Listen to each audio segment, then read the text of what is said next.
pada era yang sebelumnya, sebelum adanya media sosial yang begitu masif sekarang, ruang-ruang untuk artikulasi identitas itu sangat terbatas. Tapi relasi yang termediasi oleh teknologi itu membuat kita punya kesempatan untuk melakukan modifikasi tertentu. Ketika kamu masuk ke dunia digital, kamu abadi. Dan kamu nggak bisa mati di dunia itu.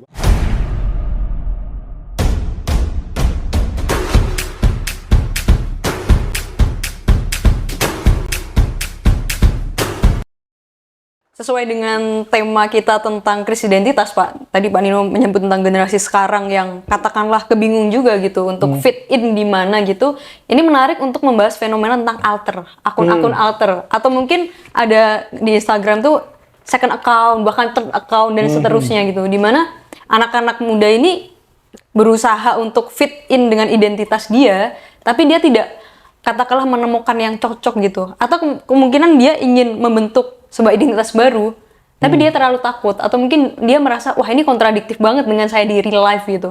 Sedangkan media sosial sekarang, ya anak muda sekarang mana sih yang nggak punya second account gitu, misalnya di Instagram, bahkan di Twitter ada akun alter yang di Twitter sangat seperti ini, tapi real life-nya sangat berbeda gitu. Ya, saya melihat ini yang saya katakan tadi, teknologi interaksi itu mempengaruhi bentuk interaksinya gitu kan.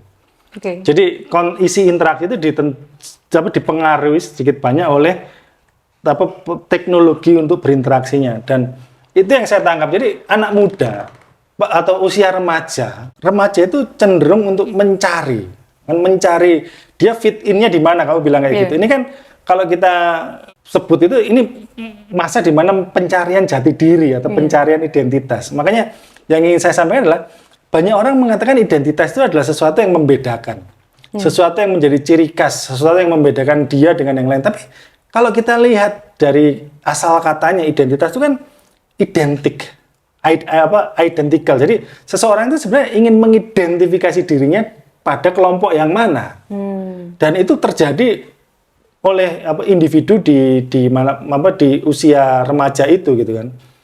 Ini adalah kesempatan untuk eksplorasi, apakah masuk sini fit in, masuk sini fit in, masuk sini fit in, dan segala macam gitu ya.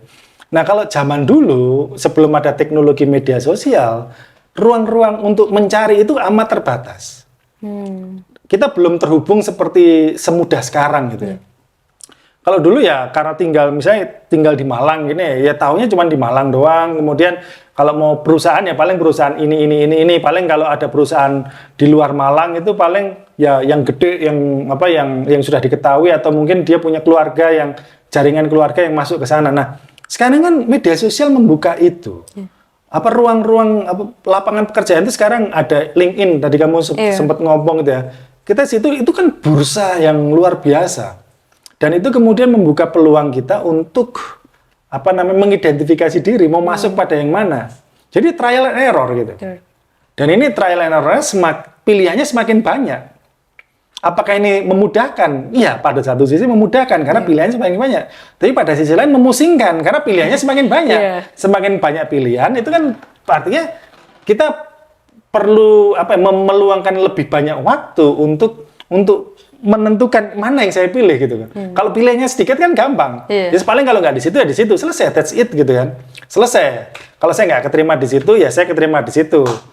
Pilihannya jelas, opsinya sedikit. Jadi waktu luang yang digunakan untuk berpikir, untuk menentukan pilihan itu lebih sedikit, dan dia mungkin lebih punya banyak waktu untuk melatih keterampilan dia di posisi-posisi itu tempat dia. Nah, kalau sekarang kan katakanlah dengan semakin banyak pilihan masuk ke satu tempat gitu ya, bekerja di situ, dia merasa nggak cocok, nggak bisa fit in karena dia mungkin belum punya cukup waktu untuk melatih dirinya gitu ya, untuk bisa masuk ke sana. Ya ada pasar kerja loh, ini pilihannya kan banyak. Masuk sini coba setahun 2 tahun, kemudian coba sini setahun 2 tahun, kan pilihannya semakin banyak. Dan ini ternyata pada saat yang bersamaan itu difasilitasi juga oleh sistem ketenagakerjaan dengan sistem kontrak itu. Nah, sistem kontrak kan memfasilitasi orang untuk istilahnya penerima kerja gitu, untuk orang yang bekerja ke dia itu tidak selamanya bekerja sama dia. Berdasarkan berdasarkan kalau pekerjaannya selesai, ya, bukan outsourcing. Saya melihatnya lebih pada berdasarkan target. Oh, oke. Kalau targetnya terpenuhi ya sudah selesai gitu. Kalau misalnya oke selesai dan kamu diberi kesempatan untuk lompat ke yang lain dan itu sangat terbuka, pasar kerja kan sangat luas. Nah, ini bisa muncul karena ada teknologi yang memfasilitasi itu. Nah, kamu tadi menyinggung soal alter account, akun-akun alternatif itu. Nah, pada era yang sebelumnya, sebelum adanya media sosial yang begitu masif sekarang, ruang-ruang untuk artikulasi identitas itu sangat terbatas. Nah, sekarang orang itu difasilitasi, diberi ruang begitu banyak untuk mengartikulasikan identitasnya dia. Tadi kamu sebelumnya juga menyebutkan terkait dengan orang berkumpul sesuai dengan kesamaan ide, kesamaan minat gitu. Dan ini semakin mudah untuk bertemu. Apalagi dengan masa pandemi membuktikan bagaimana kita bisa berteman atau kita bisa masuk komunitas yang itu lintas batas ruang dan waktu. Beda negara, beda kewarganegaraan, asal kita sama-sama fokus pada satu tema tertentu. Itu kan kita bisa masuk. Sesuatu yang mungkin tidak bisa ada kalau kita tidak terfasilitasi oleh teknologi media sosial ini. Ruang gerak kita terbatas. Gitu. Nah, ini menurut saya ambil contoh Eutenika gitu. Eutenika ini kan ketika pandemi melanda, justru kita bisa menggait orang yang lebih luas di luar Malang dibandingkan kalau kita menggunakan sistem diskusi-diskusi konvensional di kafe-kafe atau di kampus di Malang. Itu kan pasarnya itu aja. Tapi ketika kita masuk ke dunia media sosial, teknologi itu, ya kita bertemu dengan orang dengan berbagai latar belakang, tapi dengan minat yang sama. Bertemu pada waktu yang sama di ruang virtual itu untuk mendiskusikan sesuatu yang sama.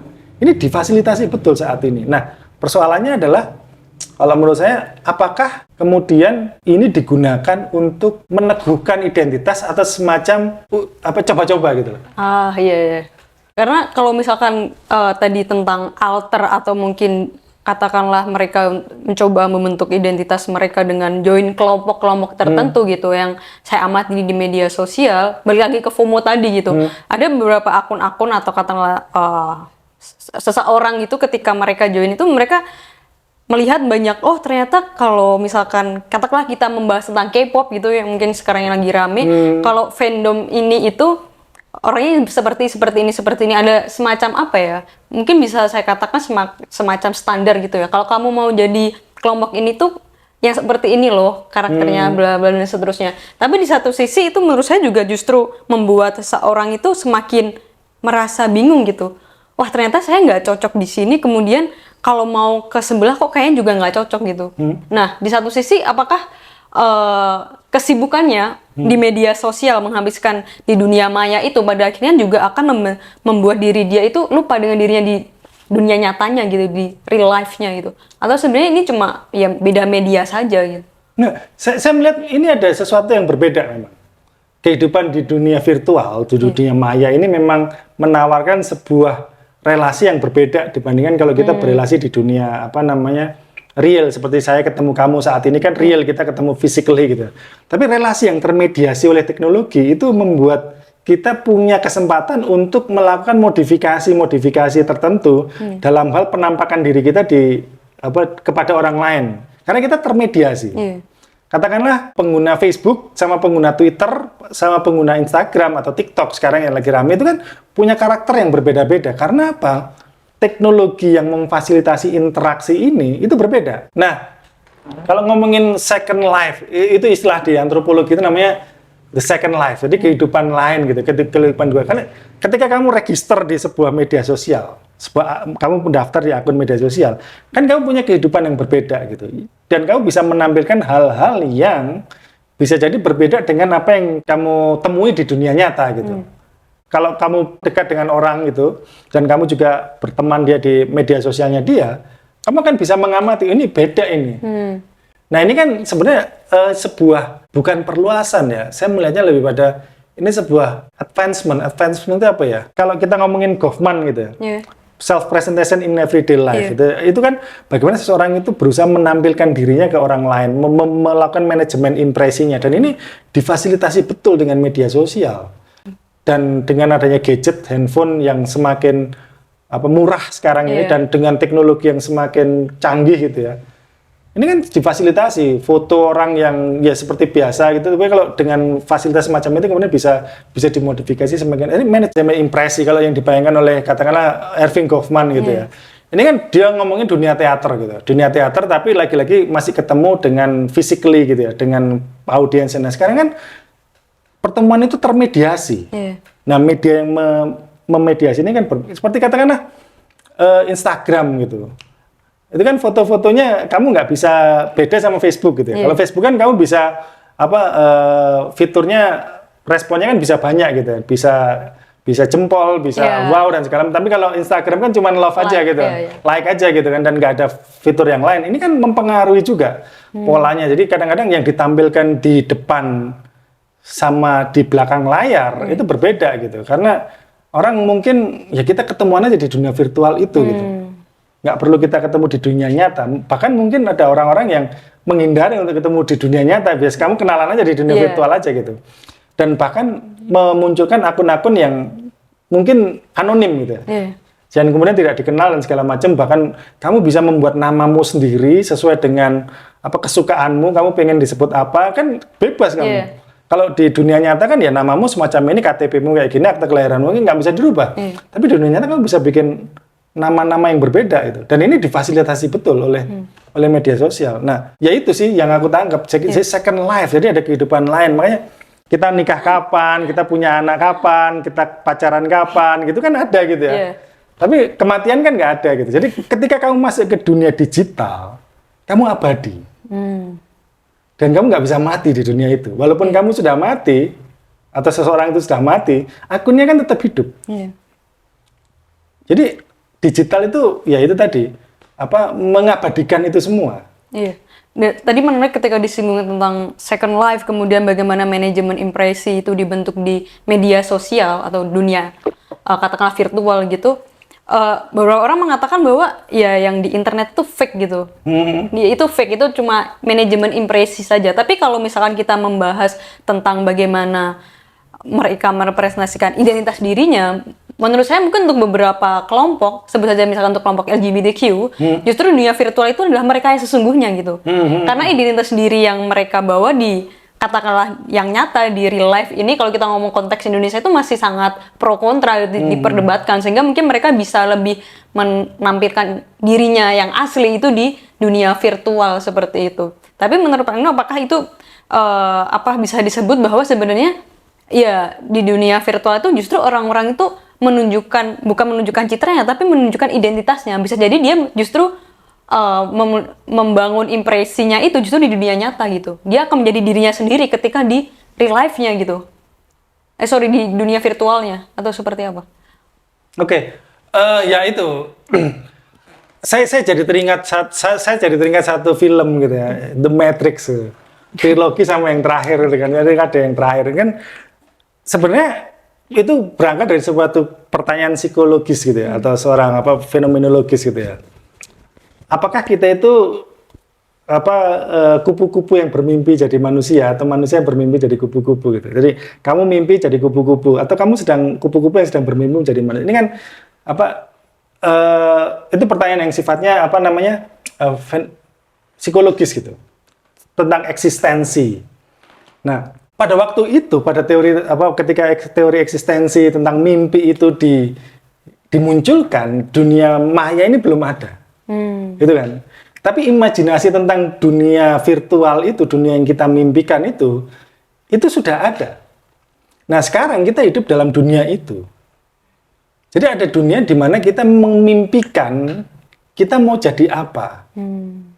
Bisa jadi itu adalah sebuah tekanan atau sebuah representasi dari alam bawah sadar kita gitu. Kan kekuatan dari media khususnya audiovisual itu adalah bisa menghadirkan dunia mimpi ke dalam dunia nyata kita gitu. Seolah-olah kalau kita nonton film gitu itu adalah bagian dari yaitu dunia kita gitu. Tapi apakah ini memang kehidupan kita atau bukan? Ini kan menjadi tipis gitu batasannya. Apalagi kalau film-film yang bagus kan biasanya dia menggunakan hints gitu ya. Mereka akan menggunakan patok-patok gitu ya.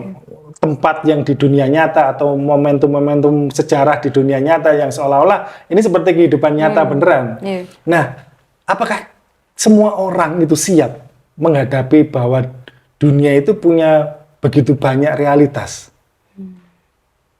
Sebenarnya apa yang ditampilkan oleh Mbak April tadi terkait dengan apakah ini menjadi sesuatu yang memunculkan identitas di dunia sosial, di dunia media sosial, menurut saya yaitu realitas yang nggak bisa kita pungkiri bahwa realitas itu majemuk. Realitas itu nggak tunggal, bahwa apa yang kita hidupi di dunia nyata semacam itu hanya mungkin saat ini salah satu dari realitas kehidupan kita. Yang pada waktu ya katakanlah abad 19-20 dulu tuh nggak terpikirkan itu ada. Tapi sudah terbayangkan bahwa ada dunia lain gitu ya. Bukan dunia lain dalam artian ini ya. Tapi goib gitu bukan, tapi bahwa ada dunia imajinasi gitu. Dan ini kan yang dijual sekarang. Imajinasi ini yang laku karena imajinasi ini adalah barang dagangan dari masyarakat post industrial. Kalau masyarakat industrial itu kan memenuhi kebutuhan-kebutuhan dasar gitu ya. Tapi masyarakat post industrial kan memenuhi hasrat, memenuhi nafsu, memenuhi imajinasi. Makanya bisnis industri hiburan itu bukannya semakin menyusut, tapi semakin laris gitu. Itu sih dan media sosial itu adalah salah satu bukti bagaimana hiburan itu bisa kita ciptakan sendiri gitu. Minimal kita bisa menghibur diri kita lah dengan adanya media sosial gitu. Persoalan utamanya adalah saat ini dan mungkin sejak dulu sebenarnya adalah apakah kita siap dengan keberagaman itu? Krisis itu dibutuhkan oleh siapapun. Kita kalau nggak ada krisis bingung malah. Oleh karena krisis itu diciptakan.